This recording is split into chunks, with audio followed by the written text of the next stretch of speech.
me. Charlotte, but there are worse fates than marrying the King of England. Hey, welcome back, Telly Lovers. Today I'm doing a quick review of the Bridgerton sequel, Queen Charlotte. So maybe put that cup of tea on ice today and skip the sugar too, because we're going to be talking about what I believe to be the sweetest Bridgerton couple to date. If you're watching this video, you've probably binged the entire series by now, but if not, you know what to do.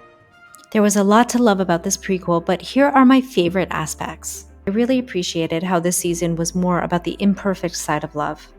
There were still plenty of saucy scenes, but to me it felt more like a love story through and through, with the good, the bad, and the ugly represented. In lieu of unbelievable sex scenes, we had more gentle acts of intimacy, like the sweet moments when Brimsley and Reynolds touch hands. And in fact, throughout the series, hands and touching were used to convey the tenderness of love. Whereas the first season of Bridgerton took up the topic of erotic love and the second focused on the meeting of the minds, Queen Charlotte was all about the power of devotion. Of course, the most obvious example is the relationship between Charlotte and George. But it was a theme amongst all the other pairs on the show too, all in their own ways, like Violet's faithfulness to Edmund, and even Agatha's commitment to Herman until his death. But I think my favorite example of this was Brimsley's steadfast loyalty to Charlotte above all obstacles. It was so powerful to see this theme of devotion represented as an unlikely friendship, not just in matters of the heart. And this too with the reversal of the typical pattern of race and gender that you'd expect. The series premiered right around Mother's Day, and what perfect timing. It was such a treat to see these three matriarchs in retrospective after we were first introduced to them in the first two Bridgerton series. It was a striking portrayal of three women who are alone in their marriages in their own unique ways. I also love that the subject of the series is about women of a certain age, whose inner lives are usually invisible and anything but sexy. For example, we saw that in a physical sense, as in Violet's reawakening and in Agatha's secret affair. And of course, this is most evident in Queen Charlotte herself, who's fierce in her protection of George, but equally savage when speaking to her own children. But I think it's also apparent in the friendship between the three women, how they understood and respected each other and supported one another, and were in positions of respect and authority while standing on their own 2 feet. After the previous seasons, it comes as no surprise that Queen Charlotte would take on a mixed-race marriage as his primary coupling. What's different here is how the match between Charlotte and George set the precedent for all the couples to come.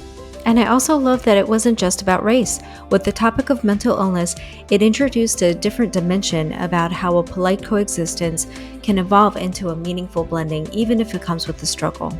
And in the end, this power couple was carried, as is so often in real-life history, by the very person that the crown believed would be a liability. Even though the series was as close to perfection as they come, there are a couple small things I would mention as less good, or at least deserving of some more exploration. Reynolds and Brimsley may not exactly have held center stage in this show, but they were my favorite couple. Like many of you, I was so sad to see Brimsley dance alone when he's older. So what happened to Reynolds? Maybe there will be a sequel to the prequel to explain it, but I really felt like they deserved that closure. Aside from their very last scene with George and Charlotte under the bed, I found the state of their relationship in their older years a little odd compared to their earlier days. For example, Charlotte fought so hard for them to be together when she learned about George's illness early on. She made it clear that they were a team, so it was a little jarring that they lived such separate lives at the end, and I would have liked to see more about that. I would also have loved to see more about how Charlotte was with her children. Clearly, there was a lot of strain in their relationships, and she seemed much more maternal with George than with her own kids. But I would have liked for this to be explored more. For instance, was she a cold mom because she was so busy ruling, or because she was busy looking after George, or did she keep her distance from her kids in order to protect them? I also found it a little confusing that Charlotte did to her kids what was done to her, being pushed to procreate at any cost. All in all, I think Queen Charlotte was a triumph. It held my interest in a way that the two Bridgerton series didn't, and I was really grateful for a more mature look at romance and love. And I think it was really fascinating that the story was loosely based on real-life royals, so reimagining history through that lens was also super interesting. I'll leave a link or two in the description below if you'd like to read more about that. But yes, I gave the series 5 out of 5 stars. Tell me what you think in the comments.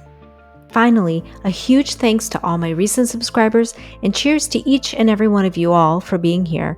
It's so lovely to have you. Join me next week for more on your favorite British telly shows. In the meantime, wishing you a wonderful weekend and a big ta for now.